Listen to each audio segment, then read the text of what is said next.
इंसान का मन एक बहुत ही अद्भुत रचना है। जो इंसान अपने मन को समझ गया, उसका जीवन सुकूनमय हो जाता है। ये मन ही है जिस वजह से हम भावनाओं को समझ पाते हैं, उनको अनुभव कर पाते हैं और आनंद ले पाते हैं। रोज हजारों विचार मन में आते जाते रहते हैं। न जाने क्या क्या सोच लेता है इंसान। ये मन बहुत शक्तिशाली होता है और चंचल भी। इसलिए मन को काबू में रखना आसान नहीं। जो इंसान मन को काबू में रखता है, वो इंसान कभी भी मोह माया के जाल में नहीं फंसता। वो जीवन में कुछ भी हासिल कर सकता है। मन ही इंसान का सबसे बड़ा दोस्त भी होता है और दुश्मन भी। लेकिन यह आपके हाथ में है कि मन को अपना दोस्त बनाना है या दुश्मन। याद रहे, मन एक ऐसे बेलगाम घोड़े की तरह है जिसकी लगाम आपके हाथों में होती है। मन वहीं जाएगा जहां आप इसे ले जाओगे। यानी अपने मन के मालिक आप खुद हो।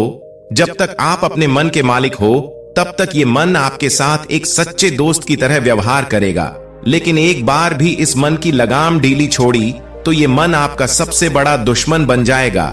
ये आपको वहां ले जाएगा जहां ये जाना चाहेगा। यानी आप अपने मन के अधीन हो जाओगे और वहीं करोगे जो आपका मन कहेगा। फिर यहीं से शुरू होगा सफर आपकी बर्बादी, दुख और क्लेश का। साथियों, वास्तविकता में ये मन हमारी सेवा के लिए बना है, हमारे सुख के लिए बना है, ताकि हम इस मन का सही प्रयोग करके जीवन में आनंद, सुख, शांति, सफलता को हासिल कर सके। सकारात्मक विचारधारा से जीवन में सकारात्मक बदलाव ला सकें, प्यार और सुकून का आनंद ले सके, एक सुंदर समाज का निर्माण कर सके। लेकिन सब कुछ इसके विपरीत ही हो रहा है, क्योंकि मन हमारे अनुसार नहीं, बल्कि हम मन के अनुसार चलने लगे हैं। वास्तविकता में ये मन हमारा नौकर है, लेकिन मन की हर बात मानते मानते हम अपने ही मन के गुलाम बन चुके हैं। अधिक समय तक मन का गुलाम बने रहने से ये मन आपके करियर को, आपकी जिंदगी को बर्बाद करके रख देगा। लोग जिंदगी में करना तो बहुत कुछ चाहते हैं, लेकिन कहते हैं कि मन नहीं लगता। पढ़ाई करने लगते हैं तो कहते हैं कि पढ़ाई में मन नहीं लग रहा है, काम में मन नहीं लगता। सुबह जल्दी उठना तो चाहते हैं, लेकिन मन नहीं करता। अपनी जीवन शैली को बदलना चाहते हैं, लेकिन मन नहीं मानता। यह मन शरीर को आलसी बना देता है। यानी जिस मन को आपके अनुसार चलना चाहिए, वही मन अपनी मनमानी कर रहा है, आपको बुरी और गंदी बातों की तरफ आकर्षित कर रहा है। और ऐसा इसी वजह से होता है क्योंकि हम मन के गुलाम बन चुके होते हैं। आपको अपना गुलाम बनाकर मन अपनी मनमानी शुरू कर देता है। मन अपने कुछ क्षण के आनंद के लिए आपके शरीर का उपयोग करता है। ये बात आप तब तक नहीं समझते जब तक वो आपको बर्बाद ना कर दे। भगवान श्री कृष्ण मन को एक युद्ध भूमि बताते हुए कहते हैं कि हमारा ये मन भी एक ऐसी रणभूमि है जहां काम, क्रोध, लोभ, वासना, आलस, लालच जैसे कई बुरे तत्व वाले दुश्मन भरे होते हैं और हमें रोज इन सब से युद्ध करके इन्हें पराजित करना होता है। हमारे जीवन में ऐसी परिस्थितियां पैदा होती रहेंगी और ऐसे ऐसे दृश्य हमारी आंखों के सामने दिखाई देते रहेंगे, जिससे मन के अंदर छुपे ये बुरे तत्व हम पर हावी होने की कोशिश करेंगे, अपने मोह माया के जाल में हमें फंसेंगे। तब तुम्हें एक कुशल योद्धा की भांति इन सब बुराई को पराजित करना है और जीत हासिल करनी है। तभी तुम जीवन का आनंद ले पाओगे।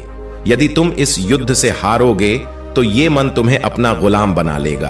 फिर तुम वही करोगे जो मन कहेगा। इसी को कहते हैं मोह माया में फंस जाना, जिससे मन में अज्ञानता की एक ऐसी परत छड़ जाती है कि अच्छे और बुरे में फर्क नहीं कर पाते। फिर हमें भी वही सही लगने लगता है जो मन को सही लगता है। ऐसे में तर्क वितर्क की कोई गुंजाइश नहीं रहती। इसी से जुड़ी मैं आपको एक कहानी सुनाता हूं। प्राचीन समय की बात है। एक राजा के अस्तबल में बहुत सारे घोड़े थे। सभी युद्ध में निपुण और ताकतवर थे, लेकिन उनमें से एक घोड़ा ऐसा भी था जो सब घोड़ों से ज्यादा होशियार, शक्तिशाली और युद्ध कौशल में माहिर था। वो हर युद्ध में राजा को जीत दिलाता था, इसलिए राजा का प्यारा था। समय के साथ साथ घुड्डा बूढ़ा होने लगा। राजा को लगा कि अब शायद उसका घुड्डा पहले की तरह युद्ध नहीं लड़ पाएगा, इसलिए उसने घोड़े को युद्ध क्षेत्र में ले जाना बंद कर दिया। अब घोड़ा सारा दिन अस्तबल में बैठा रहता या पास के मैदानों में घास चरने निकल पड़ता था। एक दिन घोड़ा घास चरते हुए दूर निकल गया। जब उसे प्यास लगी तो पास के तालाब में पानी पीने उतरा। वो तालाब कीचड़ से भरा हुआ था। जैसे ही घोड़ा पानी में उतरा, उसकी टांगे कीचड़ में फंस गई। वो जितना अपने को कीचड़ से निकालने की कोशिश करता रहा, उतना ही कीचड़ में फंसता जा रहा था। ऐसी हालत में वो जोर जोर से हिनहिनाने लगा, जिसे सुनकर आसपास के गांव वाले इकट्ठे हो गए। सबने मिलजुल कर घोड़े को निकालने की कोशिश की, लेकिन वो और धंसता चला गया। तब लोगों ने तुरंत जाकर राजा को बताया कि उसका प्यारा घोड़ा गहरे कीचड़ में फंस गया है और बहुत कोशिशों के बाद भी नहीं निकल पा रहा है।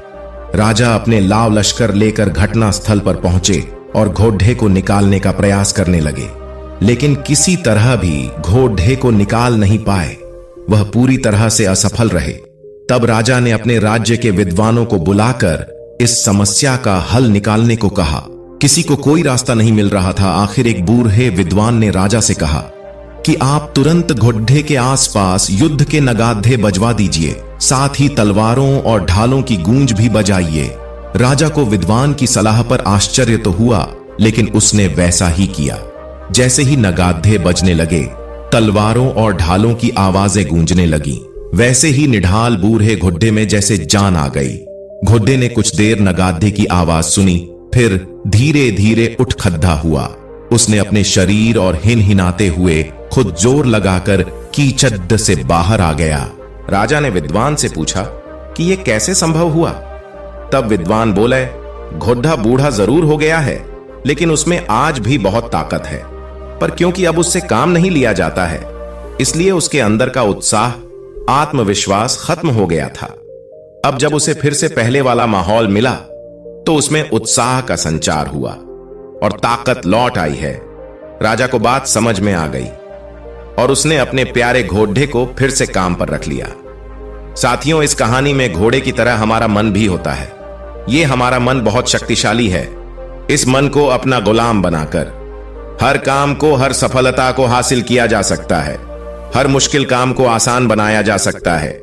जब हम कुछ भी करने की जिद मन में ठान लें, तो उसमें सफल होने से कोई नहीं रोक सकता।